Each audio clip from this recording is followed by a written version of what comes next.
आज की वीडियो थोड़ी लंबी हो सकती है, तो कोशिश करिएगा अपने स्नैक्स लेके बैठे या फिर कुछ ऐसा लेके बैठे जो कि आप आराम से मंच करते रहें during the entire video. Otherwise 1.5x की स्पीड पे करके आप वीडियो देख सकते हैं। Hi everyone, welcome back to Aquapoise classes. मैं हूं सुरभि। नॉर्मली आज के दिन मैं आपके लिए इकोनॉमिक्स रिलेटेड करंट अफेयर्स लाती हूँ, लेकिन इस वीक ऑलरेडी इकोनॉमी में बहुत उथल पुथल हो गई है। और ऐसा क्यों हुआ है? क्योंकि आपको याद होगा कि फरवरी में इंटरिम बजट आया था, लेकिन जो मेन बजट, क्योंकि गवर्नमेंट इलेक्ट होके आ चुकी है, तो 22 जुलाई को उन्होंने पेश किया इकोनॉमिक सर्वे, एंड उसके बाद 23 जुलाई को टेबल किया बजट हमारा। सो अपकमिंग बजट और उस पर जो भी चीजें हैं, जो भी हुआ है, आज हम उस पर डिस्कशन करेंगे। उससे पहले सबसे पहले क्लियर कर लें एक बेसिक चीज। कई लोगों को कंफ्यूजन रह जाता है कि इकोनॉमिक सर्वे क्या है और बजट क्या है। सो इकोनॉमिक सर्वे आप ऐसे समझिए कि आपकी पिछले साल की रिपोर्ट कार्ड है कि क्या हुआ, आपने कैसा परफॉर्म किया, कौन से सब्जेक्ट में आपने कितना वादा किया था पर कितना कर लिया। एक तरह से रिपोर्ट कार्ड है, बैकवर्ड लुकिंग डॉक्यूमेंट इसे कह सकते हैं आप। एंड बजट, बजट क्या है? बजट है कि आने वाले साल में आप क्या क्या सोच रहे हैं करने के लिए। जैसे जब भी कोई न्यू ईयर शुरू होता है तो आप काफी चीजें करते हैं कि हम ये करेंगे वो करेंगे। सो गवर्नमेंट इसी तरह प्लान करती है कि हमारे रिसीट्स शायद ये होंगे, इतने आ पाएंगे, इतने नहीं आएंगे, या फिर हमारा जो भी एक्सपेंडिचर है वो इतना होगा। सो बेसिकली जो भी प्लानिंग होती है फॉर द अपकमिंग ईयर, जो हमारा सामने वाला ईयर है जो आ रहा है, उसके लिए जो भी प्लानिंग होती है, यानी it's a forward looking document, उसको हम बजट कहते हैं। एक बहुत ही बेसिक डिफरेंस है। लेकिन हम इकोनॉमिक सर्वे में बहुत डिटेल में अभी नहीं जा रहे, लेकिन इस बार हम बजट पे बात करेंगे और आज थोड़े स्पेशल तरीके से करेंगे।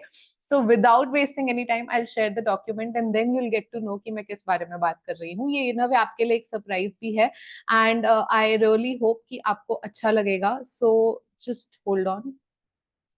Yeah, this is the screen that I wanted to share. And guys, this is a special surprise for all of you from Equipoise classes कि मैं आप लोगों के लिए एक पूरा डॉक्यूमेंट ले आई हूँ, एक क्रक्स, एक एनालिसिस जिसमें बेसिक्स भी है, लेकिन इस बारी के बजट में क्या हुआ है वो भी है। यानी आप किसी भी एग्जाम के लिए प्रिपेयर कर रहे हैं, ये डॉक्यूमेंट आपको बहुत ज्यादा हेल्प करने वाला है। यानी डॉक्यूमेंट मिलेगा कहाँ? सबका एक क्वेश्चन रहता है, मैम डॉक्यूमेंट मिलेगा कहाँ? गाइस, डॉक्यूमेंट मिलेगा टेलीग्राम पे। डिस्क्रिप्शन में ही मैं टेलीग्राम का लिंक दे दूंगी। सो आप वहां पर जाइए और वहां पे आपको ये डॉक्यूमेंट मिल जाएगा। ये डॉक्यूमेंट मैंने आपकी सहूलियत, आपके कन्वीनियंस के लिए बनाया है। अभी आपको पता चलेगा जब हम इसमें पढ़ेंगे कि कैसे कैसे ये आप लोगों के लिए बना हुआ है। So this is a special edition and this is a first time edition from Aquapoise classes. And I actually इसीलिए मैं सेम डे या नेक्स्ट डे नहीं आई थी बजट के साथ। And as I told you, बहुत सारे लोग हैं जो फटाफट वीडियो डालने के चक्कर में ना कि आज बजट आया आज ही डालनी है। Because I have heard a lot of people they say कि budget is just a 72 hour phenomena, आएगा लोग देखेंगे, उसके बाद लोगों को जो करना है वो तो करेंगे ही। लेकिन जो लोग इकोनॉमिक्स एज अ सब्जेक्ट पढ़ रहे हैं, जो स्टूडेंट्स हैं, उनके लिए ऐसा नहीं है। उनके लिए budget document plays a major role. And खाली एक इतना बड़ा डॉक्यूमेंट देख लेना या स्पीच सुन लेना, बिकॉज मुझे भी बहुत लोग बोलते थे कि स्पीच सुनो, बैठ के स्पीच सुनते रहो, ठीक है, but it takes time to analyse कि क्या हुआ, क्यों हुआ, किस पर्सपेक्टिव से हुआ, बिकॉज पर्सपेक्टिव्स ऑल्सो डिफर। आप एज अ मिडिल क्लास या एज आप कोई भी हाउस होल्ड सोचेंगे तो आप बजट में कुछ लूप होल देखेंगे, पर गवर्नमेंट का उसके पीछे कुछ अपना एजेंडा होगा। तो हमें सारी चीजें ध्यान में रखनी पड़ती हैं। And as students of economics, I would always say one thing to all of you कि प्लीज, इवन दो आपके पर्सनल ओपिनियन गवर्नमेंट को लेके, पॉलिटिक्स को लेके कुछ भी हो सकता है, but try and see the optimism behind everything. And हो सकता है कुछ ऑप्टिमिज्म नहीं भी दिख रहा, आप बोलोगे कि मैम क्या है, कैपिटल टैक्स बढ़ा दिया है, कैपिटल गेन टैक्स लगा दिया है, ठीक है, और इंडेक्सेशन हटा दी है, और टैक्स स्ट्रक्चर, आप में से जो सैलरी क्लास है वो बोलेगी टैक्स स्ट्रक्चर चेंज नहीं कर रहे, परेशान कर रहे हैं, हमें लूटने में लगे हैं। दैट्स फाइन, लेकिन आप एज ए इकोनॉमिक स्टूडेंट या कल को आप गवर्नमेंट के किसी भी एग्जाम दे के गवर्नमेंट पॉलिसी मेकिंग में जाना चाहते हो, तो आपको उनका टारगेट सोचना पड़ेगा कि वो क्या सोच रहे हैं, उस हिसाब से आपको भी कल को पॉलिसी मेकिंग में जाना होगा। So yeah, I won't divert a lot from this topic now.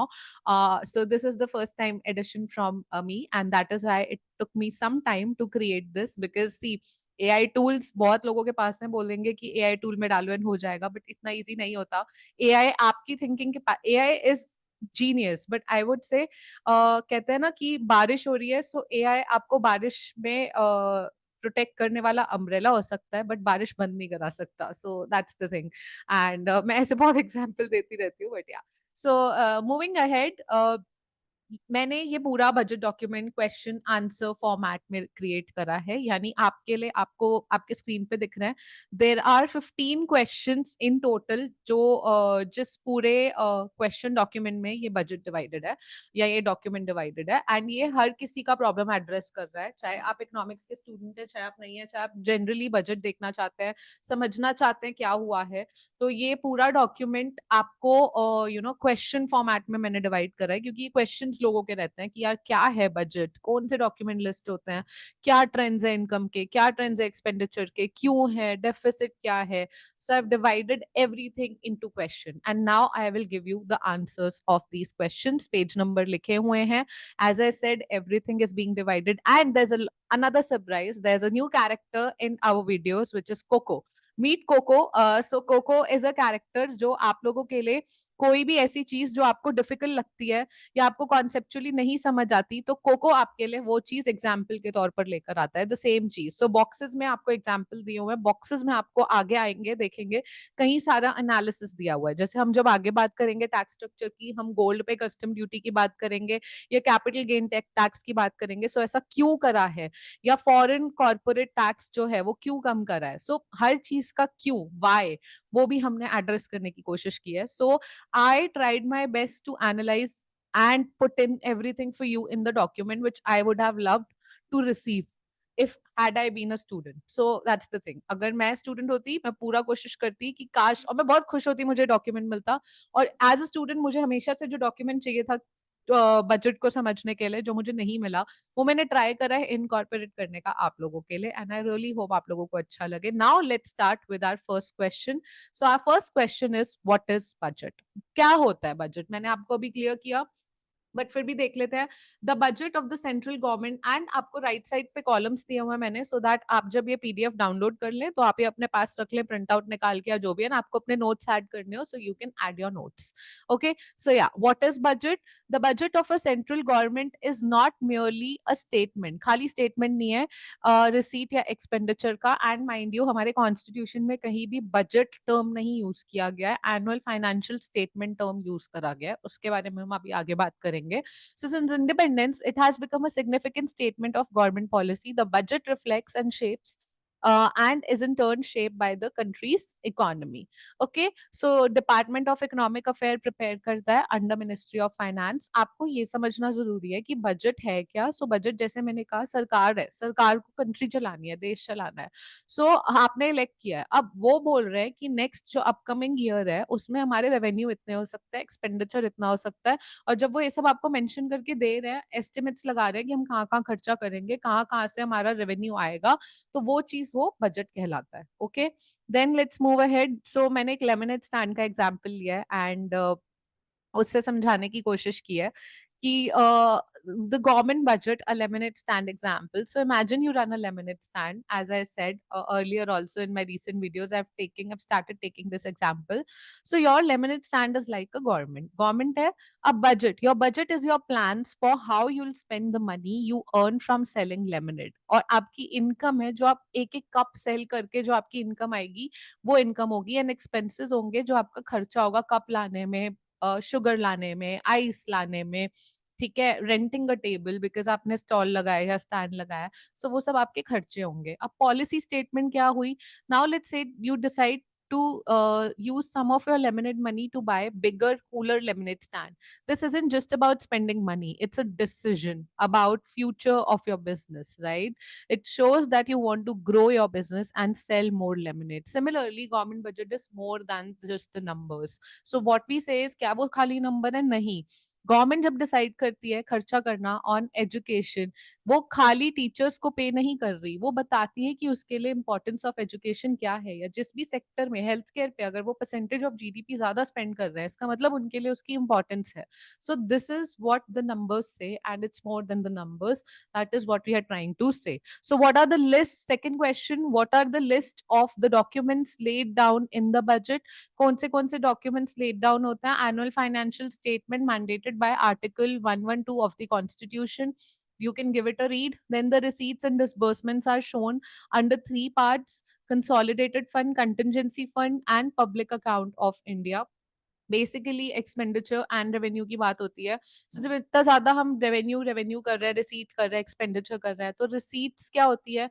Receipts एक होती है रेवेन्यू रिसीट, एक होती है कैपिटल रिसीट। इसका डिफरेंस समझना बहुत जरूरी है। अब गवर्नमेंट है, गवर्नमेंट के रोजमर्रा के खर्चे हैं, ठीक है, सैलरीज देनी है, पेंशन देनी है, ठीक है, अलग अलग चीजें करनी है। तो ये चीज जब वो करते हैं, ये खर्चा जब वो करते हैं, या उनके पास चलो कोई आता है, उनको कोई इंटरेस्ट पेमेंट दे रहा है, तो इसके बदले उन्होंने कुछ क्रिएट नहीं किया है एज सच, ठीक है, उनके पास टैक्स आ रहा है, टैक्स के बदले उन्होंने कोई असेट नहीं क्रिएट किया, या लायबिलिटी कुछ नहीं जनरेट हो रही है। सो ये चीज रेवेन्यू रिसीट में आ जाती है, ठीक है। कैपिटल रिसीट्स कौन सी होती है? कैपिटल, सबसे पहले रिसीट मतलब होता है पैसा आया, सरकार के पास पैसा आया।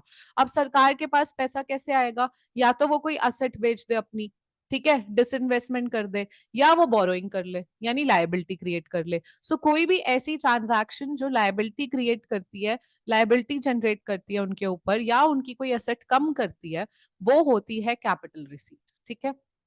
दैट्स द थिंग, रिसीट ऐसे हो जाती है। एग्जाम्पल्स भी दिए यहाँ पे। अब बोरोइंग जो है वो डेट रिसीट है, उधारी क्रिएट करती है, करेक्ट, डेट क्रिएटिंग, कभी ना कभी वापस देना पड़ेगा ना, अपना पैसा तो नहीं है ना, देना पड़ेगा। नॉन डेट रिसीट होती है जैसे डिसइन्वेस्टमेंट, लोन दिया था उसकी रिकवरी हो गई, ठीक है, वो नॉन डेट क्रिएटिंग रिसीट है, यानी उधारी नहीं चढ़ाती आपको, वो पैसा सरकार का है, सरकार का ही रहेगा, उसको वापस नहीं देना किसी को। ओके, या सो एक्सपेंडिचर अब क्या होता है? खर्चा। सो वही मैंने कहा, सैलरीज, पेंशन, जो असेट और लायबिलिटी पे फर्क नहीं डालती, वो रेवेन्यू एक्सपेंडिचर हो जाता है। एंड कैपिटल एक्सपेंडिचर कौन सा होता है? गवर्नमेंट ने खर्चा किया, लेकिन गवर्नमेंट ने रोड बनाने में खर्चा किया, गवर्नमेंट ने creation of road, railway, loan दिया स्टेट को, सो ये उन्होंने असेट क्रिएट करने के लिए दिया है।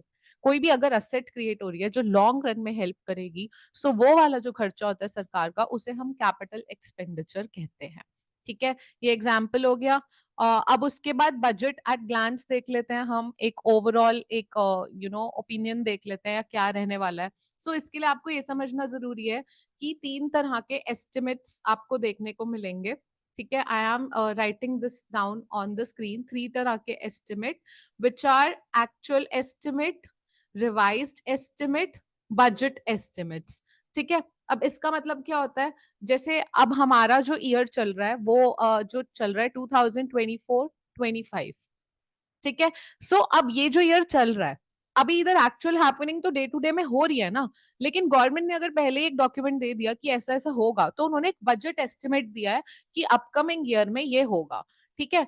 अब जो ईयर गया हमारा 2023-24, अब इसके जो एस्टिमेट आए हैं वो रिवाइज हुए हैं, अभी भी एक्चुअल आने में टाइम है, क्योंकि एक्चुअल कौन से ईयर के आए हैं? अब आपके पास एक्चुअल आए हैं आपके पास 2022-23 के। यानी गवर्नमेंट को भी इतना सारा पॉपुलेशन है, इतने सारे हेड्स है, सारा डेटा कोलेट करने में, जनरेट करने में, सारा कुछ में टाइम लगता है, लाइक 1.5 साल से 2 साल, 1.5 to 2 years गवर्नमेंट को लगेंगे।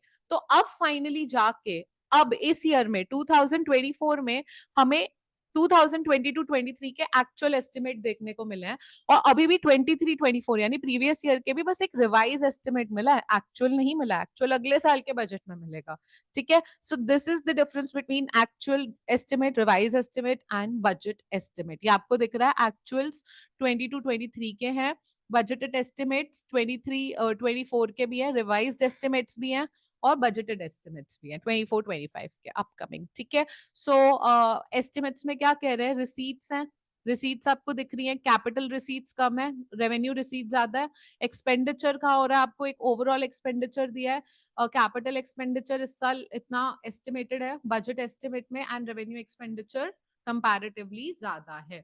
ओके, सो ये आपको ओवरऑल एक व्यू पॉइंट बता रहा है। देन हम अभी भी डॉक्यूमेंट्स जो ले किए जाते हैं, वो हम उनकी बात कर रहे थे। तो जो सेकंड है वो डिमांड फॉर ग्रांट्स है। Then third is financial bill, statement made under FRBM act. तो ये सारे ही डॉक्यूमेंट्स प्रेजेंट किए जाते हैं आपके बजट के टाइम पे, ठीक है।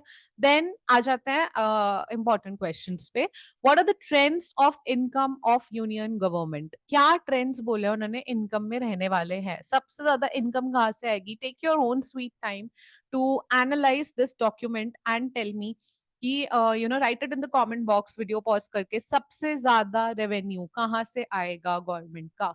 सो मुझे जो दिख रहा है, मुझे सबसे ज्यादा शेयर जो दिख रहा है वो दिख रहा है बोरोइंग एंड अदर लायबिलिटीज। ये कैसी रिसीट है? Is it a revenue receipt और a capital receipt? It is a debt creating capital receipt, उधार क्रिएट करने वाली कैपिटल रिसीट है ये।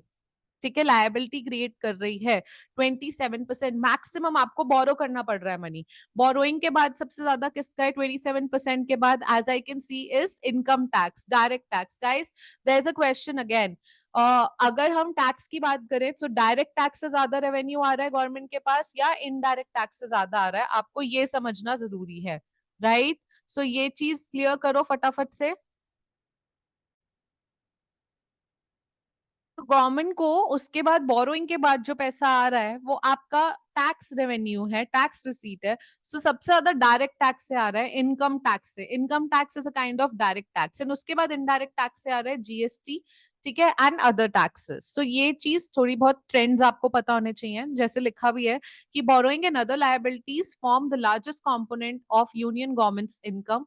However a significant development is that the share of income tax, 19% in the union government's income for the year 2024-25, is higher than that of revenue sources like GST.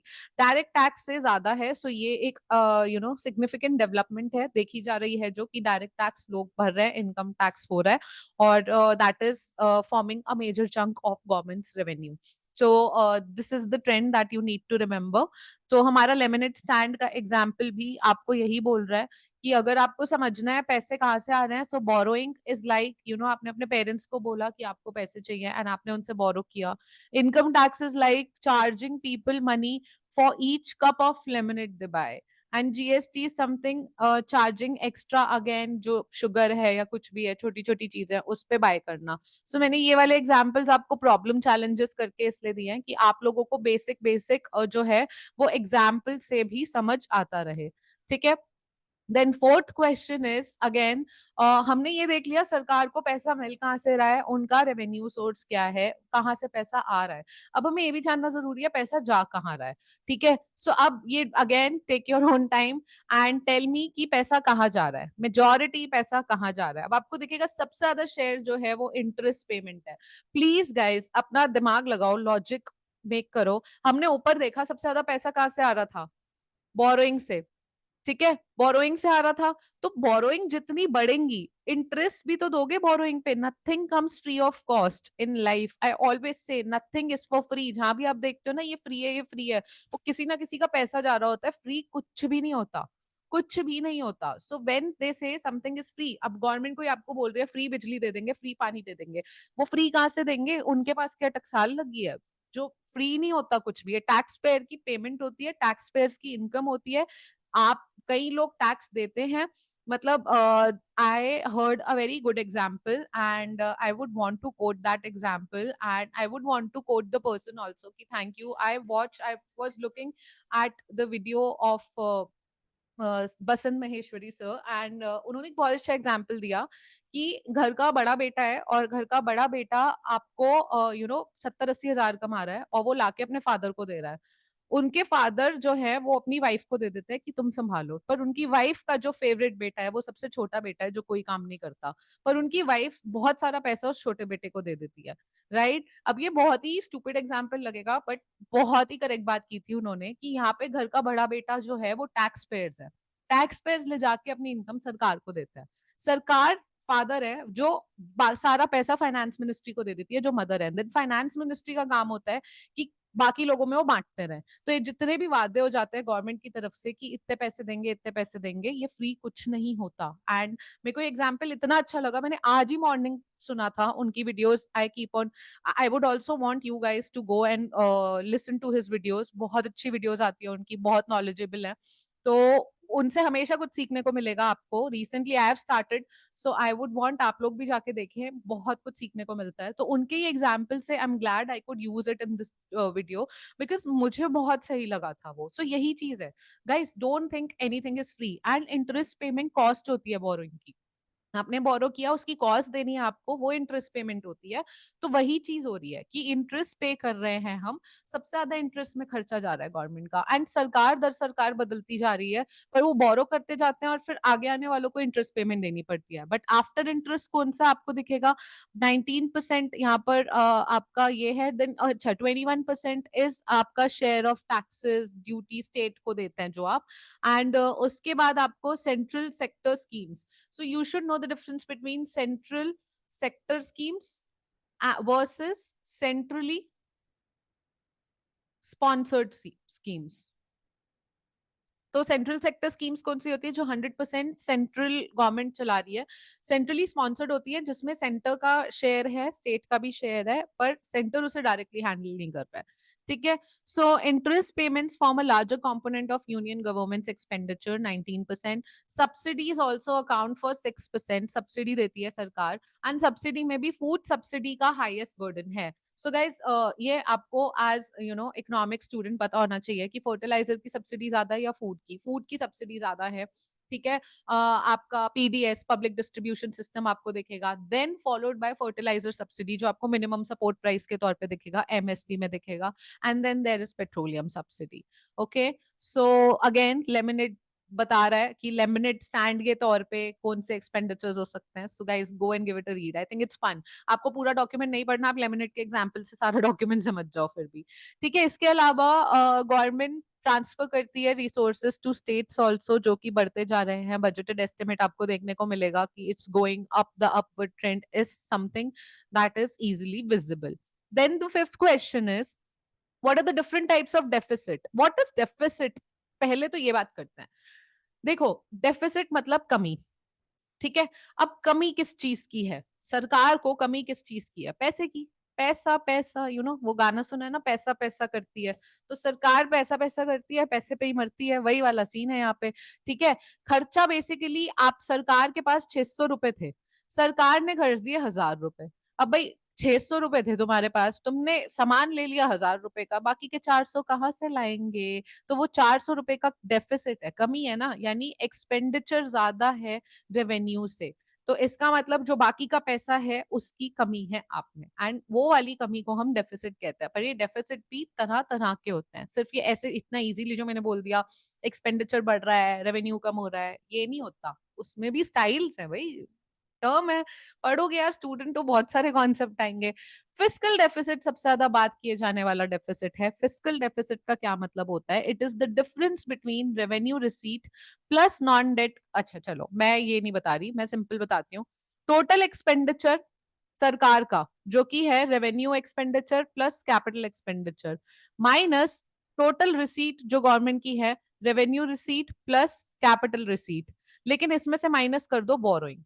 Boring भी तो receipt है, capital receipt है, पर boring क्या है? Boring date creating receipt है। सो हम date creating, उधारी का पैसा जो हमें कल को वापस करना है, हम वो हटा देते हैं। मतलब वो वाला रेवेन्यू नहीं रखते कि एक्सपेंडिचर तो हो गया और अपनी इनकम में वो भी काउंट कर ली जो हमें कल को वापस करनी है, जो हमारी थी ही नहीं ओरिजिनली। सो उसको आउट करो तो एक्चुअल जो डेफिसिट आ रहा है वो फिस्कल डेफिसिट कहलाता है। ठीक है। रेवेन्यू डेफिसिट क्या है? रेवेन्यू डेफिसिट होता है जो सिर्फ कैपिटल एक्सपेंडिचर और कैपिटल रिसीट छोड़ दो, जो सिर्फ रेवेन्यू एक्सपेंडिचर और रेवेन्यू रिसीट की बात करता है। इफेक्टिव रेवेन्यू डेफिसिट क्या है? अब रेवेन्यू डेफिसिट और इफेक्टिव रेवेन्यू डेफिसिट में ये फर्क है कि रेवेन्यू डेफिसिट में भी आप revenue expenditure minus revenue receipts कर रहे हो, लेकिन आपने क्या किया, आपके रेवेन्यू एक्सपेंडिचर में भी अभी भी कुछ ऐसा एक्सपेंडिचर भी है जो आपने स्टेट्स को पैसा दिया है। सो अब वो भी हटा लो जो ग्रांट दे रहे हो स्टेट्स को। अब एक्चुअल डेफिसिट कितना है रेवेन्यू का, इफेक्टिव रेवेन्यू डेफिसिट कितना है, वो जानेंगे। Then primary deficit. Primary deficit ये होता है, अभी फिस्कल डेफिसिट में हमने देखा एक्सपेंडिचर माइनस रिसीट है और बोरोइंग हटा दी हमने, लेकिन खर्चे में गवर्नमेंट इंटरेस्ट पेमेंट भी तो कर रही है। अब वो हटा लो ना जो बोरोइंग की वजह से दे रहे हो, उसके अलावा जो एक्चुअल आपका प्राइमरी डेफिसिट है, जो की डेफिसिट है प्राइमरी, वो कितना है? तो उसमें आप फिस्कल डेफिसिट में से इंटरेस्ट पेमेंट भी माइनस कर देते हो जो आपको देनी है। अब वो इंटरेस्ट पेमेंट हटा दी, उसके बाद हमें पता चलेगा कि प्राइमरी डेफिसिट कितना है। That's the difference between the three deficits and this is very very very important. Okay. Laminate stand पे भी वो बता रहा है कि कैसे कैसे होगा। So I would say you read it, I don't want to dwell into it. मैंने ये डॉक्यूमेंट क्रिएट करा है आप लोगों के कन्वीनियंस के लिए, but I won't go into the boxes an example. Then sixth question, what are the trends in deficit? So we have learned about what are the different type of deficits, but trend कैसा रहा है आपको दिखेगा. देखो ये question ना बहुत exams में आता है, सीयूईटी में भी आता है, आपको बहुत एग्जाम्स में आता है, लाइक यूपीएससी में देखा गया है, सीबीएसई में देखा गया है, बहुत जगह देखा जाता है. तो fiscal deficit, revenue deficit, primary deficit and effective सारे ही रिड्यूस हो रहे हैं. ट्रेंड पता चल गया. एरो ऐसा है, रिडक्शन ट्रेंड है, दिख रहा है रिडक्शन है. लेकिन इसका मतलब क्या है, ट्रेंड्स देख लो, then over the period of time trend देख लो. मैंने काफी सारे इयर्स का डेटा लिया. तो ट्रेंड क्या बताता है, फिस्कल डेफिसिट सबसे ज्यादा कब बढ़ा था, सबसे ज्यादा खर्चा सरकार का कब हुआ था, कोविड के टाइम पे. पैंडेमिक ईयर ने रिकॉर्ड सेट करा था 9.2% का. खर्चा बहुत हुआ था उस टाइम, और करना भी पड़ेगा यार सरकार को. इंसान बचाएंगे या पैसा बचाएंगे, वही चीज हो गई ना. मतलब पैसा तो रख के बैठ जाओ, कितने ही कमाते रहो, फिर सरकार कितना ही रख ले पैसा.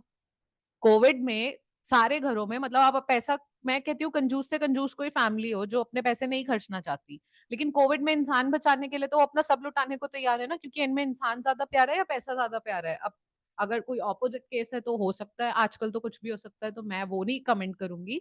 But then you have to make sure कि रैशनल ह्यूमन बीइंग क्या करेगा, स्पेंड करेगा. और वही स्पेंडिंग हुई तो आपको, जैसे आप खुद करते वैसे गवर्नमेंट को सोच लो, तो गवर्नमेंट ने भी स्पेंडिंग करी. ठीक है, मेडिसिन बनाई, वैक्सीन बनाई, काफी चीजें बनाई, तो उनका जो ओवरऑल फिस्कल डेफिसिट था उसने रिकॉर्ड सेट करा 9.2% का. However, the government announced an easing of the deficit 6.7% जो बाद में ease हुआ, and it has then continued कि अभी कम हो रहा है और फर्दर भी हमारा एम है कि हम 4% के ब्रैकेट तक हमें आना होता है ना, वो हम आ जाएंगे.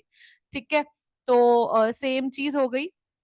फिस्कल डेफिसिट रिड्यूस होने का मतलब क्या है कि गवर्नमेंट कंसोलिडेशन की तरफ बढ़ रही है. कंसोलिडेशन मतलब क्या, कि गवर्नमेंट ओवरऑल एक फिस्कल कंसोलिडेशन, कि वो अपना जो एक्स्ट्रा फालतू खर्चा है वो कम कर रही है, और जो रिक्वायर्ड खर्चा है, कैपिटल एक्सपेंडिचर, जब वो बढ़ता दिखे सो देन तो दैट्स फाइन, आपका असेट ही क्रिएट हो रहा है लॉन्ग टर्म के लिए. ठीक है.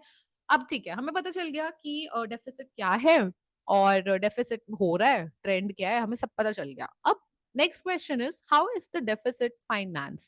ये डेफिसिट तो हो गया, सरकार के पास 600 रुपए थे, सरकार ने 1000 रुपए की चीज तो खरीद ली, सरकार ये 400 रुपए लाएगी कहाँ से, ये डेफिसिट था, ये तो हमें पता है. पर ये डेफिसिट फाइनेंस कौन करेगा. ठीक है, क्या ये डेफिसिट फाइनेंस सरकार नोट छाप के करेगी, नहीं. ठीक है, नोट छाप के कर रही होती है अगर सरकार, तो ऐसे तो इन्फ्लेशन ही बहुत हो गई होती है. बढ़िया यार, मैं तो कितने की भी चीज खरीद लूं जाके. मतलब कहते हैं ना, मुझे मुझे कुछ पसंद आ रहा है, वो 1 लाख का है और मेरे पास सिर्फ 20,000 है, मैं बोलूँ 80,000, चलो मेरे पास तो मशीन है, प्रिंट कर लेते हैं. But this can not happen, right. I mean this is not the thing. सो क्या सोर्सेज होते हैं गवर्नमेंट के जो सोर्सेज हैं आपको दिखेंगे, मार्केट बोरोइंग होती है, then small securities against small saving, short term borrowings होते हैं, टी बिल्स होते हैं. सो ये सब का ट्रेंड दिखाया हुआ है कि गवर्नमेंट के कहाँ कहाँ से सोर्सेज मेजर मेजर होते हैं, तो आपको ये पता लग जाएगा. शॉर्ट टर्म बोरोइंग ज्यादा है. ठीक है, तो ये सारे ट्रेंड्स आपको यहाँ पे सोर्सेज में देखने को मिल जाएंगे. ओके, एंड ये similarly you can have a pause and see, ये गवर्नमेंट का डेटा है अपना, एंड वो बताता है कि सबसे ज्यादा कहाँ से आप लोग ले रहे हैं पैसा, या गवर्नमेंट कहाँ से ले रही है पैसा. सो आपको दिखेगा मार्केट बोरोइंग, गवर्नमेंट सिक्योरिटीज, यहाँ से पैसा आ रहा है. ठीक है, फिर शॉर्ट टर्म बोरोइंग से नहीं आया है इस बार इतना, then security against small saving से आ रहा है. सो ये सारे सोर्सेस गवर्नमेंट के हैं. The market borrowing through dated securities during 24-25 are estimated rupees 11.63 lakh crore. ठीक है, overall debt profile of the government क्या इंडिकेट करता है, तो ये आपको देखना जरूरी है कि क्राउडिंग इन हो रहा है प्राइवेट सेक्टर्स का. क्यों, क्योंकि now that the private investments are happening at scale, the lower borrowing by central government will indicate larger availability. See credit इतना है, ये 1000 रुपया, या तो ये 1000 रुपए गवर्नमेंट लेके चली जाए, ठीक है, तो प्राइवेट सेक्टर के लिए नहीं बचे. लेकिन अगर गवर्नमेंट इसमें से सिर्फ 400 रुपए ले रही है, तो अब से कम 600 रुपए बच रहे हैं प्राइवेट सेक्टर के लिए. इसको कहते हैं क्राउडिंग इन दी प्राइवेट सेक्टर, कि अब प्राइवेट सेक्टर के लिए भी इनकम है, वो आके बोरो कर सकते हैं, उनके लिए ऑप्शन ओपन है. ठीक है, then stable government deficit profile, then low currency risk and maturity of debt. So these are the things that the overall debt profile of the government indicates. Okay, Then this is again the lemonade example. If you want me to explain the examples also, you have to write in the comment box, and especially a document को tweak करके सिर्फ example वाला document ले आऊंगी आपके लिए, and मैं आपको एग्जाम्पल से समझा दूंगी सारा कुछ, ठीक है। But now let's come to our eighth question. What are the trends in tax receipts? Tax tax tax की बहुत, मतलब एक लोकल, एक आम आदमी को ना बजट में कुछ नहीं सुनना होता, उनको सिर्फ ये सुनना होता है यार हमें कितना टैक्स देना है, हमने कितना टैक्स दिया है, हमारे लिए कुछ है या नहीं है, उनके लिए उनको टैक्स से मतलब होता है। सो सबसे पहले गवर्नमेंट की टैक्स रिसीट्स पे ट्रेंड देख लेते हैं, जो कि बढ़ता हुआ हमें नजर आ रहा है यहाँ पे ग्राफ से, ठीक है। And the tax to GDP ratio, guys this is very important, tax to GDP ratio क्या होता है, ठीक है, ये पता होना बहुत इंपॉर्टेंट है। Tax to GDP ratio represents the proportion of country's tax revenue, ठीक है, proportion of country's tax revenue concerning its gross domestic product, यानी अपने ग्रॉस डोमेस्टिक प्रोडक्ट में से कितना प्रपोर्शन उनका टैक्स रेवेन्यू का है। An increase in this ratio could signify economic growth.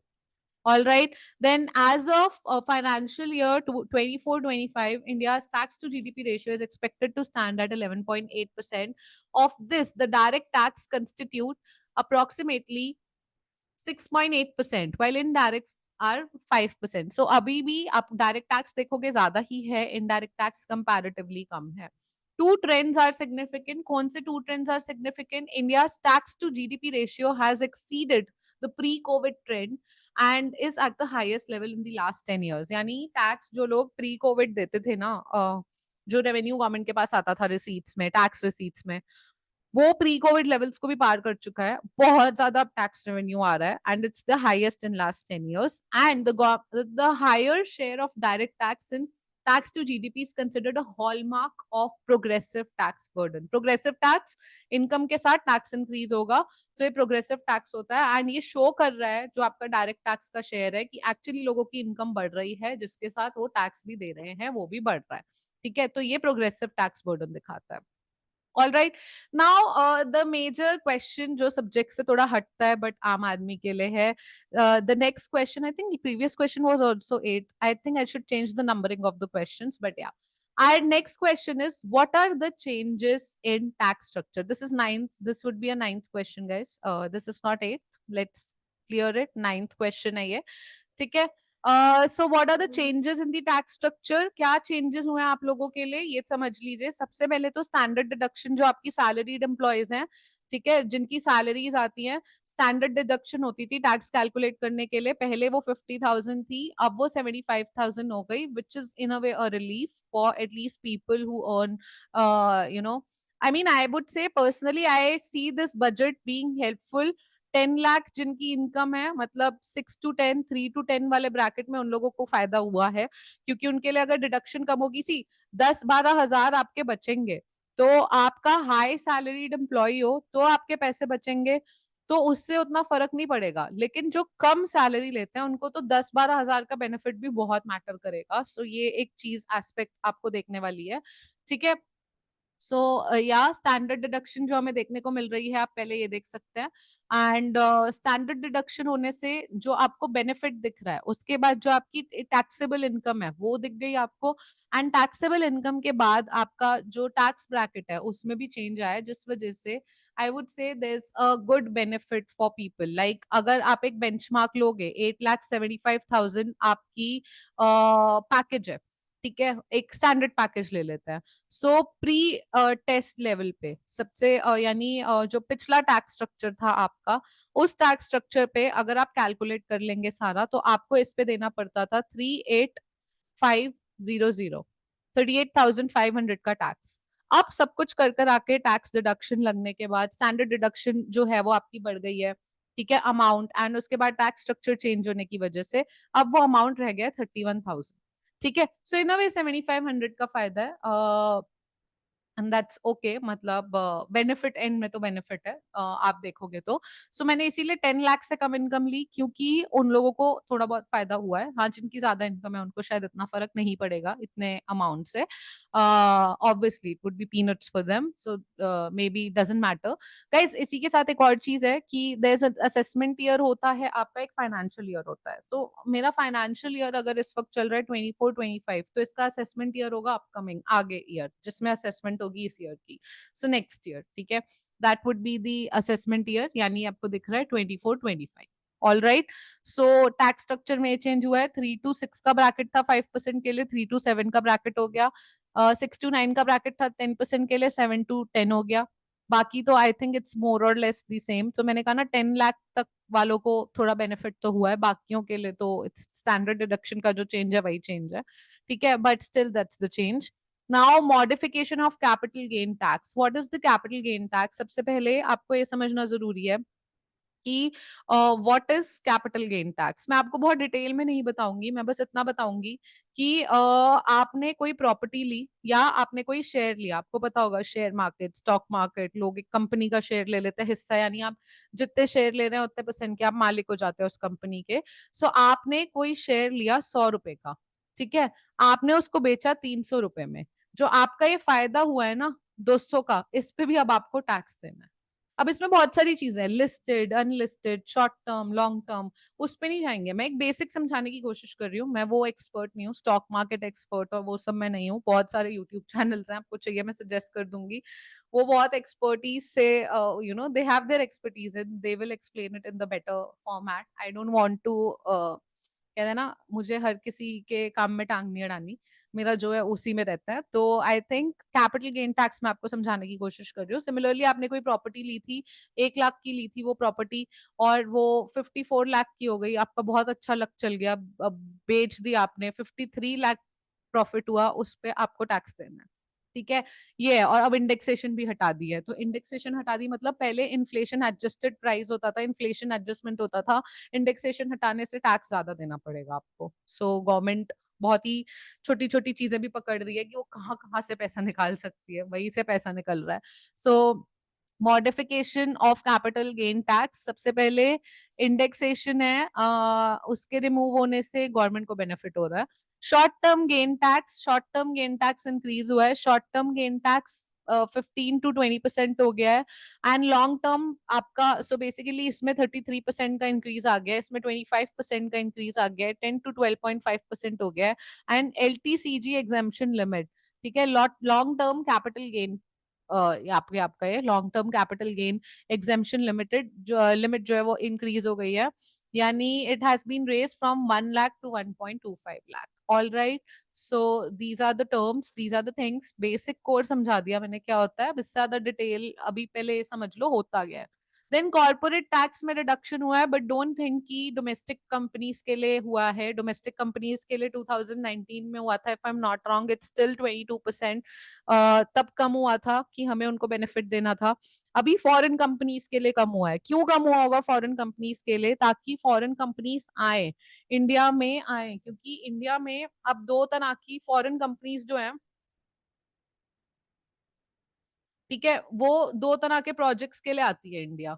एक होता है वो अपनी सब्सिडियरी खोलती है, एक होता है वो अपनी ब्रांच खोलती है। ब्रांच होता है एक प्रोजेक्ट है, कुछ टाइम चला, बस उतने टाइम के लिए ब्रांच खोली, फिर बंद कर दी, ठीक है। और सब्सिडरी है, मतलब अपनी सब्सिडरी खोली, पूरा काम करेंगे। सो गवर्नमेंट चाहती है कि फॉरेन कंपनीज अपनी सब्सिडरी खोलें, आके चलें, यहाँ पे काम चलाएं, एम्प्लॉयमेंट भी दें, ठीक है। तो इस वजह से उनके लिए टैक्सेस कम किए गए हैं। The rate of tax chargeable on income of foreign companies other than that of the chargeable at special rate from 40% to 35% कर दिया। हाउएवर मैंने जैसे कहा डोमेस्टिक कंपनीज के लिए इट इज स्टिल 22%। तो that's the thing. And impact क्या होता है? कॉर्पोरेट टैक्स जब कम होता है, इनकम फॉरेन कंपनी पे क्या इम्पैक्ट होता है ये चीज देख लो। सो ये एक बॉक्स में एक्सप्लेन किया है। So this is not a lemonade example, but this is the analysis, the core, like the why, ठीक है। So tax rate cut foreign companies को कैसे बेनिफिट करेगा, कैसे हमें हेल्प करेगा? FDI बढ़ेगी, ग्लोबल कंपेटिटिवनेस बढ़ेगी। देन इंडिया चाहती है कि 5 ट्रिलियन इकोनॉमी गोल है हमारा, तो हमारे इकोनॉमिक ग्रोथ टारगेट पूरे होंगे, हम ग्लोबल मैन्युफैक्चरिंग हब बनेंगे, कंपनीज हमारे यहाँ आएंगी, मैन्युफैक्चर करेंगी, तो ऑब्वियसली टैक्स कम देना है वो हमारे यहाँ आएंगी, यहाँ पे आके एस्टैब्लिश करेंगी अपनी यूनिट्स, तो हम भी मैन्युफैक्चरिंग में ग्रो करेंगे। Then it is a step to boost manufacturing and also global supply chain shift from China. So हम चाइना को एक तरह से कम्पीट कर रहे हैं यहाँ पे, तो हम बोल रहे हैं लो हमने भी टैक्स कम कर दिए, कंपनीज तुम्हारे यहाँ नहीं बट हमारे यहाँ आके भी अपनी सब्सिडरी खोल के काम करेंगी। ठीक है। Then custom duties, okay, next thing is custom duty on gold reduce. जब से ये हुआ है गोल्ड प्राइसेस डोमेस्टिकली भी कम हुए हैं, सो कस्टम ड्यूटी गोल्ड पे सिल्वर पे रिड्यूस करी गई है, 6% हो गई है अब, down from previous 15.4%, and platinum पे रिड्यूस करके 15.4 से 6.4 कर दी गई है। ठीक है, इसका इम्पैक्ट क्या हो रहा है गोल्ड पे? इसका इम्पैक्ट ये हो रहा है गोल्ड पे कि सबसे पहले प्राइस ड्रॉप हो गया है। इकोनॉमिक बेनिफिट क्या हुआ है? बेसिकली मैं नहीं कहूंगी कि कुछ बहुत ज्यादा हुआ है, इट्स जस्ट हमने प्रीपोन कर दिए सेल्स। सो जो सेल्स इंसान की सी ज्वेलरी और गोल्ड मार्केट कोई डे टू डे आपका फूड कंजम्पशन नहीं है, जो आपने आज करा खत्म हो गया, शैम्पू मंगाया खत्म हो गया 2 महीने में, 2 महीने बाद फिर ला रहे हो बॉटल। गोल्ड ऐसा नहीं है। गोल्ड गाड़ी जब इंसान खरीदता है तो वो रोज रोज नहीं खरीदने जाता, उसने आज खरीदा है, उसका कोई टारगेट है, कोई फेस्टिवल पे खरीदना है। सो इट्स जस्ट दैट जिनकी भी और इंडिया में marriage season, wedding season is also very critical. So जो वेडिंग सीजन अभी नहीं चल रहे इंडिया में, जो नॉर्मल साए होते हैं नॉर्थ इंडिया में specially, but the wedding start from November. So वो जिन लोगों को गोल्ड खरीदना था या फिर फेस्टिविटीज पे खरीदना था, बेसिकली वो चीज प्रीपोन हो गई है अब। तो प्राइसेस रिड्यूस होने से ज्वेलरी डिमांड एकदम से बढ़ गई है, लेकिन ये कोई लॉन्ग लास्टिंग वो नहीं है, मतलब जिन्होंने आज खरीद लिया वो जाके फिर तब नहीं खरीदेंगे। तो वो भी एक चीज हमें ध्यान रखनी है। Gold prices boost in jewellery demand, then market competitiveness enhance होती है, ट्रेड बैलेंस बेटर होता है, इन्फ्लेशन कंट्रोल होती है। कैसे होती है इन्फ्लेशन कंट्रोल? आपने गोल्ड प्राइसेस कम हो गए इकोनॉमी में, आपने कस्टम ड्यूटी रिड्यूस की, उस वजह से गोल्ड प्राइसेस भी रिड्यूस हुए डोमेस्टिक कंट्री में, क्योंकि कस्टम ड्यूटी रिड्यूस होने का मतलब है कि लोग बाहर से ज्यादा लाएंगे, तो डोमेस्टिक कंपेटिटर्स को ऑटोमेटिकली कम करने पड़ेंगे प्राइसेस बैलेंस करने के लिए, कि लोग इम्पोर्ट करके ना लाएं बल्कि हमसे ही ले लें। ठीक है। अब उनसे गवर्नमेंट उनसे लोगों ने गोल्ड खरीद लिया। अब जिसने इमेजिन जिसको 10 लाख का गोल्ड खरीदना है, उसे 10 लाख का ही खरीदना है। आज खरीदवा लो, कल खरीदवा लो, जो भी प्राइस होगा, जिसको खरीदना है, जिसके घर शादी है या जिसका कुछ है, उसको खरीदना तो है ही। अब उसमें थोड़ा कम आ जाएगा, कम कैरेट का आ जाएगा, बट उनका जो बजट है वो 10 लाख है गोल्ड के लिए। ठीक है। अब आपने प्राइस कम करके क्या किया, कुछ लोगों को जिनके पास पैसा रखा था उनको आपने एक तरह से इंसेंटिव दिया कि आओ गोल्ड खरीदो और अपना इन्वेस्टमेंट यहाँ कर दो गोल्ड में। ठीक है। तो जिसको नहीं भी खरीदना था उसको पता है गोल्ड के प्राइस कल, आज नहीं कल बढ़ी जाएंगे दोबारा, तो अच्छा इन्वेस्टमेंट हो जाएगा, चलो गोल्ड ले लेते हैं। गोल्ड बॉन्ड आते हैं आजकल तो वो ले लेते हैं, या आजकल कई लोग बिस्किट्स लेना प्रेफर करते हैं गोल्ड के, वो ले लेते हैं। ठीक है। अब आपने गोल्ड ले लिया, जाके पैसा उधर लगा दिया, तो पैसा उधर लगाने का मतलब है आपके पास जो पैसा बाकी खर्चे के लिए था वो तो आपने सोने में लगा दिया ना, यानी अब आप इकोनॉमी में तो वो नहीं घुमा सकते ना पैसा, और क्योंकि आप वो इकोनॉमी में नहीं घुसा you know you can not circulate that money in the economy, because of which अब आपके पास रिस्ट्रिक्टेड अमाउंट है इकोनॉमी में सर्कुलेट करने के लिए, क्योंकि बाकी का तो आपने गोल्ड खरीद के रख लिया। So that is inflation control, कि वो एक्स्ट्रा पैसा जो आप शायद खर्चा कर देते हैं अब वो नहीं है आपके पास, इन वे आपसे पैसा ले लिया गया है गवर्नमेंट ने, तो इन्फ्लेशन कंट्रोल भी होगी। ठीक है। गवर्नमेंट का एक और मोटिवेशन है कंजम्पशन डिमांड बूस्ट करने का, to stimulate demand, curb smuggling and revenue generation. ठीक है। So you can read this in detail, the document will be in the Telegram, and Telegram link description में, so वहां जाके read कर लो। ठीक है। And then our ninth question, okay, ninth question is what is Viksit Bharat? विकसित भारत बहुत ज्यादा हो रहा है, क्या है विकसित भारत है क्या? ये एक ना एम्बिशन है, ये एक विजन है जो इंडियन गवर्नमेंट ने सेट किया है।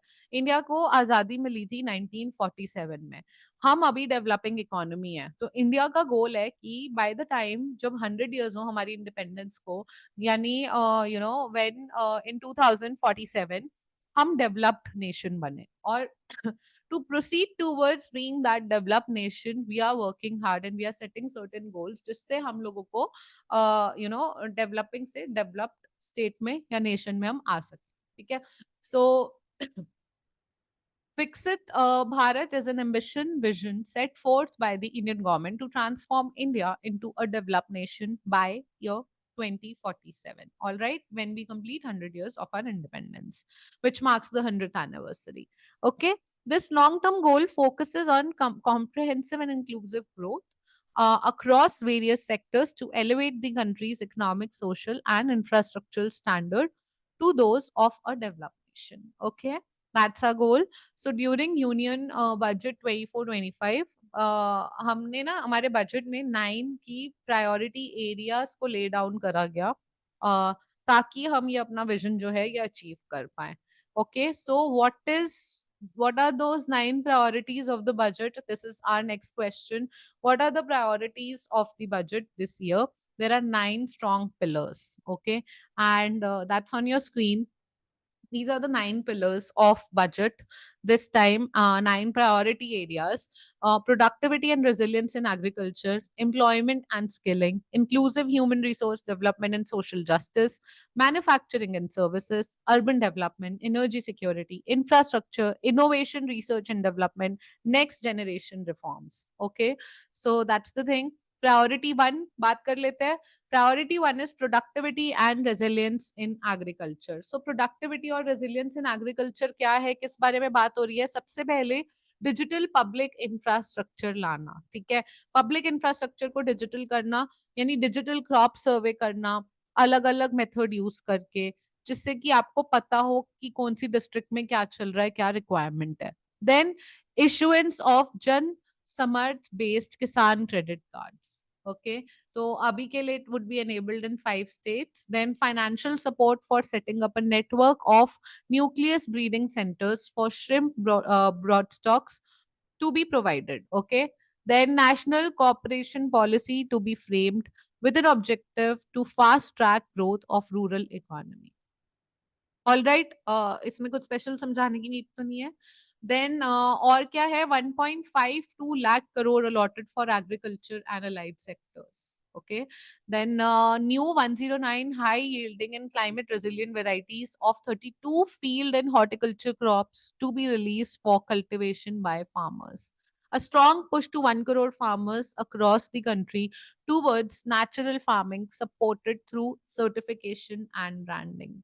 Then 10,000 need-based bio-input resources centers to be established, assisting the implementation.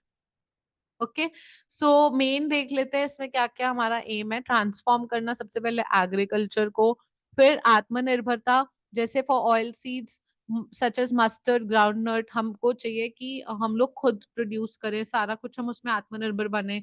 Then release of new varieties, नई नई वेराइटी हैं. Vegetable production and supply chain बड़े प्रमोट हो. देन नेशनल कॉपरेशन पॉलिसी आए. So these are our aim. Natural farming की तरफ हम जा रहे हैं, श्रिम्प प्रोडक्शन एंड एक्सपोर्ट की तरफ हम जा रहे हैं. सो बेसिकली हम मल्टी क्रॉपिंग कहते हैं ना कि खाली एक दो क्रॉप्स पे नहीं कर रहे, डाइवर्सिफाई कर रहे हैं अपना क्रॉप पोर्टफोलियो.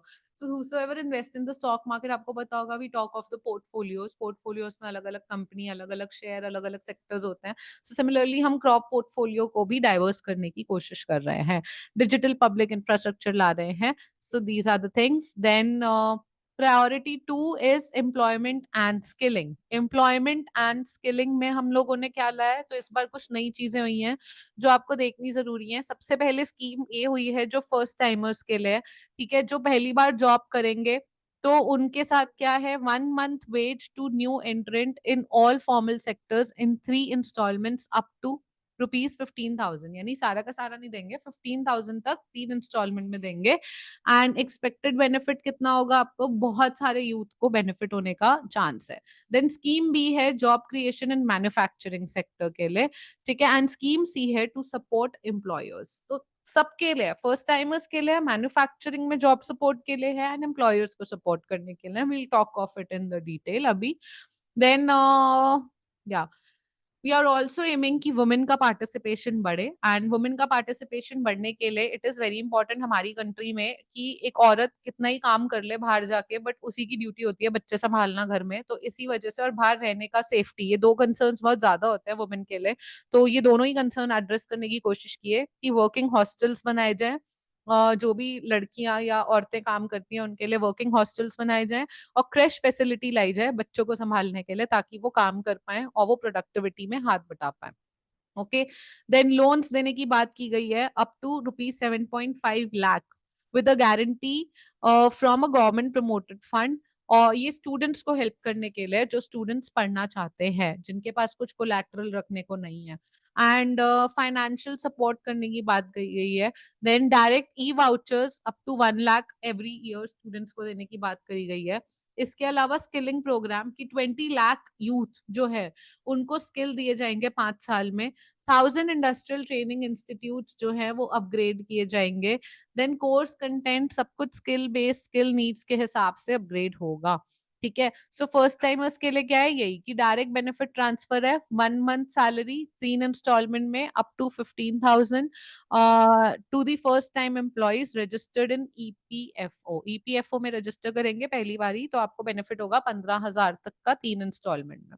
ठीक है, then job creation in manufacturing, again incentive to be provided directly to both employee and employed as per their EPFO contribution in the first 4 years of employment। and scheme C employers के लिए, ठीक है, जो नौकरी दे रहे हैं, कि reimbursement to employers up to ₹3,000 per month for 2 years towards the EPFO contribution।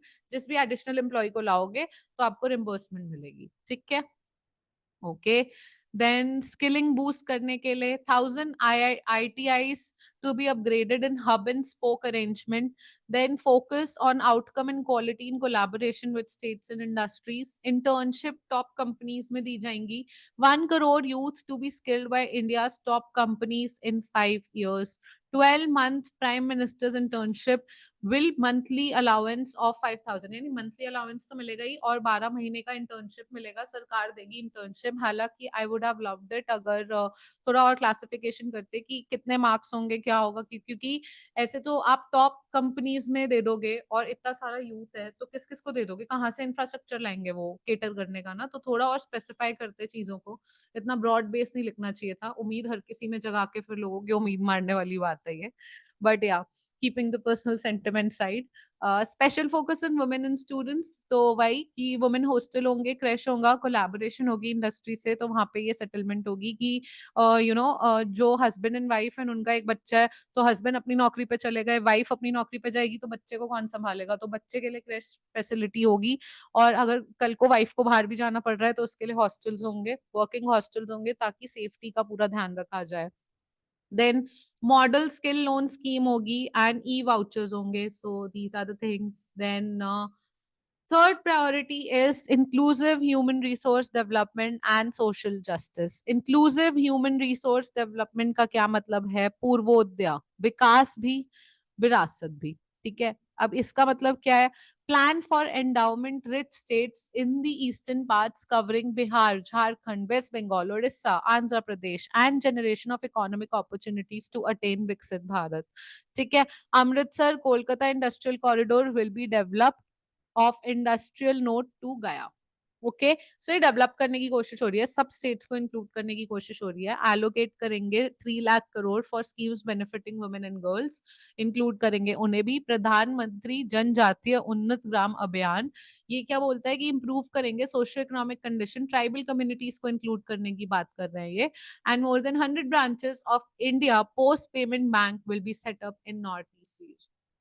Okay, Andhra Pradesh reorganisation act, तो आंध्र प्रदेश और तेलंगाना जब अलग हुए थे तो major resources and opportunities Telangana के पास चली गई थी।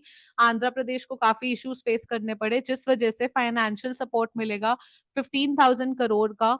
And completion of Polavaram irrigation project ensuring food security of the nation. Go and read about Polavaram project, I would से इसका किसी भी उसमें आने के एग्जाम में आने के बहुत चांसेस हैं। Essential infrastructure such as water, power, railway, road in Koparthi node on Visakhapatnam, Chennai industrial corridor, ये सारा कुछ क्रिएट होगा। सो अलग अलग इंडस्ट्रियल कॉरिडोर क्रिएट किए जा रहे हैं, कनेक्टिविटी क्रिएट की जा रही है, और फंड्स का बूस्ट दिया जा रहा है आंध्र प्रदेश की साइड को to further boost the economy. ठीक है, so these are the same things that have been mentioned. Okay, and this is जनजातीय उन्नत ग्राम अभियान, जो कह रहा है कि लॉन्च होगा इम्प्रूव करने के लिए socio economic conditions, and this will cover 63,000 villages benefiting 5 crore tribal people. All right. Then priority for manufacturing and services. Manufacturing में सबसे पहले आपका एमएसएमई आ जाता है, एमएसएमई को बेनिफिट देना है, ठीक है। उसके बाद मुद्रा लोन की लिमिट इंक्रीज कर दी गई है, 10 लाख से 20 लाख कर दी गई है। सो ये सारी चीजें हैं जो आपको स्क्रीन पे दिख रही हैं, ये सब हो रहा है। एमएसएमईज को सपोर्ट करना बहुत इंपॉर्टेंट है, यही चीज इकोनॉमिक सर्वे ने भी बोली थी, एंड यही चीज बजट में भी रिफ्लेक्ट हो रही है। रेस्ट इज इंटर्नशिप अपॉर्चुनिटी जो दी जा रही है कितने यूथ को, एंड उसके बाद इंडस्ट्रियल पार्क्स खोले जाएंगे, rental housing, critical mineral mission for domestic production, recycling and overseas acquisitions, strengthening of tribunal and appellate tribunals to speed up the insolvency resolution, and additional tribunals to be established. Okay. Priority for urban development करनी बहुत important है, cities को growth hub बनाना बहुत जरूरी है। और cities को growth hub बनाने के लिए क्या क्या क्रिटिकल है, तो आपको ये देख लेना है कि यहाँ पे देखोगे अगर सबसे पहले तो क्या इंपॉर्टेंट होता है आपके लिए, किसी भी जगह पे किसी भी अर्बन एरिया को डेवलप करने के लिए बहुत ही जरूरी होता है कि वहाँ की पॉपुलेशन को मैनेज करें, वहाँ की वुमेन को इनकरेज करें, ठीक है, वहां पे वाटर मैनेजमेंट करे, सिस्टम मैनेज करे, फिर उसके बाद घर मैनेज करे फाइनली। सो ये सारी ही नीड्स पूरी की जा रही हैं। आपको दिखेगा ट्रांजिट रोड रोड डेवलप करने के लिए, ठीक है, कम्यूटिंग डेवलप करने के लिए, स्ट्रीट मार्केट, सारी ही चीजों में बेनिफिट हो रहा है। एंड इसके साथ साथ पीएम आवास योजना 2.0 यानी घर सेटल करना। So needs of 1 crore urban poor and middle class families will be address with an investment of ₹10 lakh crore. Okay. So जैसे कि आपको यहाँ दिखेगा भी कि 100 वीकली हार्ट्स और street food hubs in selected cities, तो ये सारी चीजें प्रमोट करेंगी ना, आपको अर्बन एम्प्लॉयमेंट लाएंगी ये कहीं ना कहीं, तो इस वजह से ये चीज हो रही है। Then energy security again is very very important.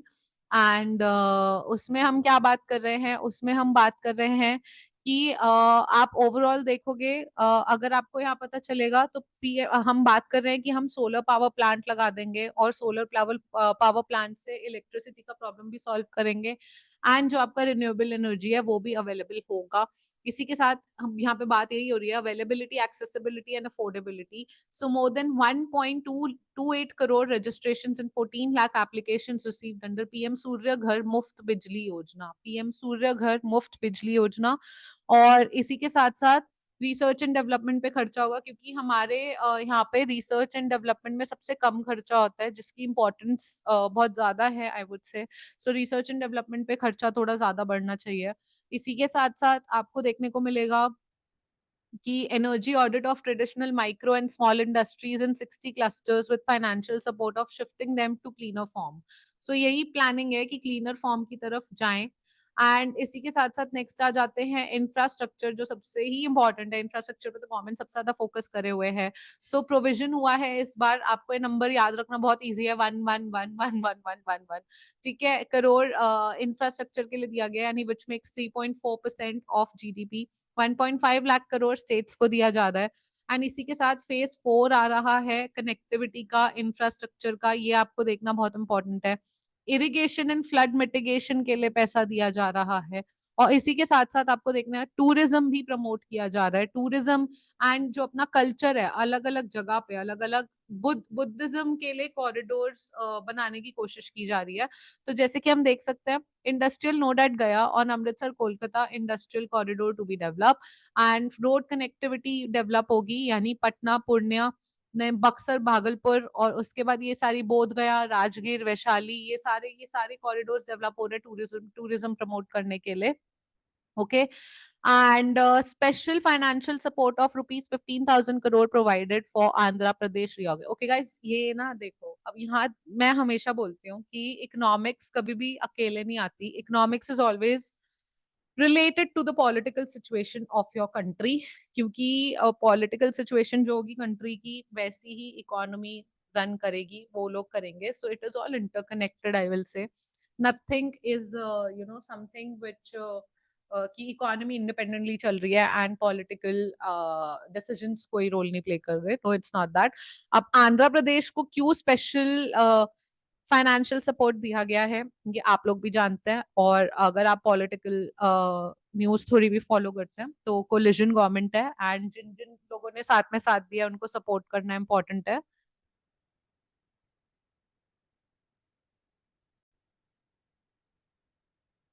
आगे चलते हैं और देखते हैं कि कैपिटल एक्सपेंडिचर जो कि मैंने बोला ये नंबर है, और ये नंबर बहुत ही अच्छा नंबर है क्योंकि इजी टू रिमेम्बर है कि 3.5% और 3.4% of our GDP is what we are planning to spend on infrastructure. And at the same time phase 4 शुरू होगा प्रधानमंत्री ग्राम सड़क योजना का, जिससे कि ऑल वेदर कनेक्टिविटी आए 25,000 रूरल हैबिटेशंस में।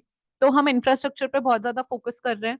प्रायोरिटी 8 हमारा है innovation research and development. I am glad it could make in one of the priorities, जो कि रिसर्च एंड डेवलपमेंट होने वाला है। ऑपरेशनलाइजेशन होगा अनुसंधान नेशनल रिसर्च फंड, जिससे कि एक बेसिक रिसर्च और प्रोटोटाइप बन पाए डेवलपमेंट का। Similarly private sector driven research and innovation आपको देखने को मिलेगा। स्पेस इकोनॉमी पे भी हम पूरा पूरा फोकस करेंगे। ठीक है, सो ये कुछ 3 चीजें इसमें। And then finally new Gen Z term next generation reforms क्या आने वाले हैं। सो नेक्स्ट जनरेशन रिफॉर्म में हम टेक्नोलॉजी की बात तो आई बिलीव हम करेंगे ही करेंगे, बट इसके साथ साथ हम डिजिटाइजेशन की बात कर रहे हैं। तो हम बेसिकली लैंड रिकॉर्ड जो है अर्बन एरियाज में हम वो डिजिटाइज कर रहे हैं जीआईएस मैपिंग के साथ। इसी के साथ एस्टैब्लिशमेंट होगी लैंड रजिस्ट्री की, डिजिटाइजेशन होगी कैडास्ट्रल मैप्स की, then survey of map sub division as per current ownership, linkage to farmer registries. So कई सारे चेंजेस आएंगे नेक्स्ट जनरेशन रिफॉर्म में आपको देखने को मिलेंगे। ठीक है, टेक्नोलॉजी आएगी जो स्पीड अप करेगी डिजिटाइजेशन को, यानी डिजिटाइजेशन डिजिटलाइजेशन पे हमने फोकस कर ली, लेकिन हम टेक्नोलॉजी और ज्यादा बूस्ट करेंगे उसको स्पीड अप करने के लिए। जन विश्वास बिल 2.0 आएगा ताकि ईज ऑफ डूइंग बिजनेस आपकी ईज हो पाए। ठीक है, and then sectoral databases for improving data governance and management. So ये कहीं सारे इंप्रूवमेंट्स आएंगे। इसके अलावा हम लोग का फैक्टर ऑफ प्रोडक्शन में हम जब भी बात करते हैं there are 4 factors of production जिनकी हम बात करते हैं, land, labour, capital and enterprise, entrepreneurship. ठीक है, सो लैंड रिलेटेड रिफॉर्म्स में क्या बात हुई है कि रिफॉर्म्स होंगे लैंड एडमिनिस्ट्रेशन में, अर्बन प्लानिंग में, यूजेज में। Then all lands in rural areas to be assigned unique land parcel identification number, land registry होगी। उसके बाद लेबर रिफॉर्म्स आएंगे, ई श्रम पोर्टल पोर्टल है वो इंटीग्रेट होगी with other portals to provide one stop labour service solution. ठीक है, देन श्रम सुविधा एंड समाधान पोर्टल भी आएगी, रिवैम्प होगी ताकि ईज ऑफ कंप्लायंस हो पाए for industry and trade sector. इसके साथ साथ कैपिटल एंड एंटरप्रेन्योरशिप रिफॉर्म्स क्या है, फाइनेंशियल सेक्टर विजन है एंड स्ट्रैटेजी डॉक्यूमेंट होगा जो एजेंडा सेट करेगा नेक्स्ट 5 इयर्स का। Taxonomy for climate finance, then rules for FDI and overseas investment to be simplified, यानी जिससे अभी एफडीआई थोड़ी कम हो गई हैं, सो रूल्स कुछ सिंप्लीफाई करे जाएंगे जिससे कि वो प्रमोट हो पाए, वो और ज्यादा बढ़ पाए। ठीक है, देन इसके अलावा we are okay, we have come to the next question which is what are robust economic foundations। ठीक है, सो इम्प्रूवमेंट किन किन चीजों में हुई है। करंट अकाउंट डेफिसिट में इम्प्रूवमेंट देखने को मिल रही है पहले ग्राफ में। Then India grew at 8.2% in financial year 2024, आपको रियल जीडीपी ग्रोथ दिखेगी लाइन से। ठीक है, देन एक्सपेंशनरी पीएमआई इंडेक्स, इसके साथ साथ डिक्लाइन इन ग्रॉस एनपीएस यानी नॉन परफॉर्मिंग असेट में डिक्लाइन हो रहा है। उसके अलावा डिक्रीज हुआ है fiscal deficit and inflation time down हुई है। सो ये कुछ रोबस्ट इकोनॉमिक डेवलपमेंट है। देन कौन सी ऐसी स्कीम्स हैं जहां पे गवर्नमेंट ने अपना मेजर शेयर ऑफ इनकम दिया है, ये हमें बताता है कि गवर्नमेंट के लिए क्या सेक्टर्स इंपॉर्टेंट है। जैसे एमजी नरेगा में गवर्नमेंट ने बहुत सारा फंड दिया है, रिसर्च एंड डेवलपमेंट प्रोजेक्ट में दिया है, न्यूक्लियर पावर प्रोजेक्ट में दिया है, production link incentive for pharmaceutical industry इसमें दिया है, then development for semiconductors and display manufacturing, then solar power में दिया है। उसके अलावा डायरेक्ट बेनिफिट ट्रांसफर्स यानी एलपीजी में बहुत ज्यादा दिया है, and lines of credit under IDEA scheme. तो यहाँ इन स्कीम्स में गवर्नमेंट ने काफी पैसा दिया है। Next question, what is angel tax? Angel tax क्या है? एंजल टैक्स एक टर्म है जो इंडिया में यूज होता है डिस्क्राइब करने के लिए एक tax levied on funding received by startup from angel investor. जब कोई स्टार्टअप शुरू करना होता है ना, तो कुछ एंजल इन्वेस्टर आते हैं जो उसमें फंड देते हैं। एंजल टैक्स वो है जो उन पे भी टैक्स लगाता है, यानी आपको स्टार्टअप शुरू करना है, कोई एंजल फंडिंग दे रहा है आके आपको, तो वो भी उस पे भी टैक्स लगेगा, जिस वजह से अब स्टार्टअप्स में लोगों ने इन्वेस्टमेंट कम कर दी थी। ठीक है, सो ये एक दिक्कत हो रही थी, जिस वजह से government is proposing to abolish angel tax for all classes of investor, simplify करने का tax regime and provide for safe harbour rates. Corporate tax क्या है, और हमने देख लिया था कि फॉरेन कंपनीज को ब्रिंग इन करने के लिए कॉर्पोरेट टैक्स रिड्यूस हो रहा है। So why is the government proposing to abolish angel tax? Why is the government doing so?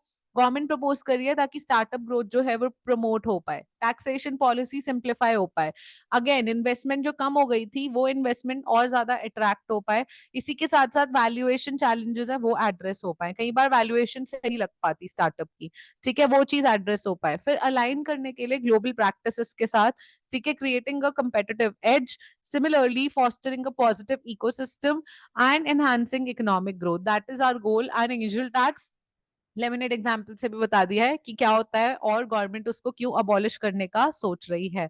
With this I truly hope that you know certain things are clear and अभी भी हमने जो लिया है budget का, ये एक ओवरव्यू काइंड ऑफ था जिसमें मैंने कोशिश करी आपको 15 क्वेश्चंस के थ्रू समझाने की कि क्या चीज इंपॉर्टेंट है, कैसे हो सकती है, क्या करा जा सकता है। I know the video was a bit longer and I would से स्पीड बढ़ा के देख लीजिए, कहीं चीजें समझ आ जाएंगी। तो अगर आप बहुत इन डेप्थ एनालिसिस ना भी करें ना एंड आपको नंबर्स याद नहीं भी रहते, तो भी आपको कोर पता चल जाएगा कि क्या हुआ है, क्यों हुआ है, उसका मीनिंग क्या है, basically what by how I try to address for everything. And still, if I've missed something, I would be happy to know. And again, as I say towards the end of every video, that communication is the key.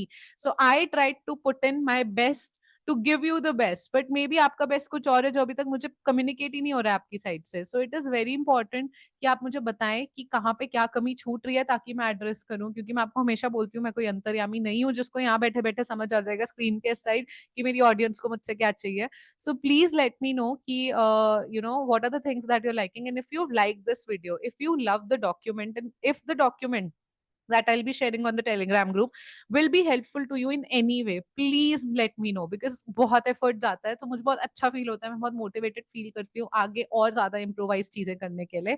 So that's it. And email ID है, वहां पे बता सकते हैं, comment कर सकते हैं, like कर सकते हैं, वीडियो डिसलाइक कर सकते हैं नहीं पसंद आ रही, ताकि मुझे पता चले नहीं पसंद आ रही वीडियोस। एंड सिमिलरली टेलीग्राम पे मुझे बता सकते हैं, बहुत सारे मीडियम है मुझसे बात करने के, मुझसे कनेक्ट करने के, just करके तो देखो थोड़ा, तो I think that is something which is still required, but nonetheless I truly hope that you enjoyed this, and this will be adding value in your life in some or the other way.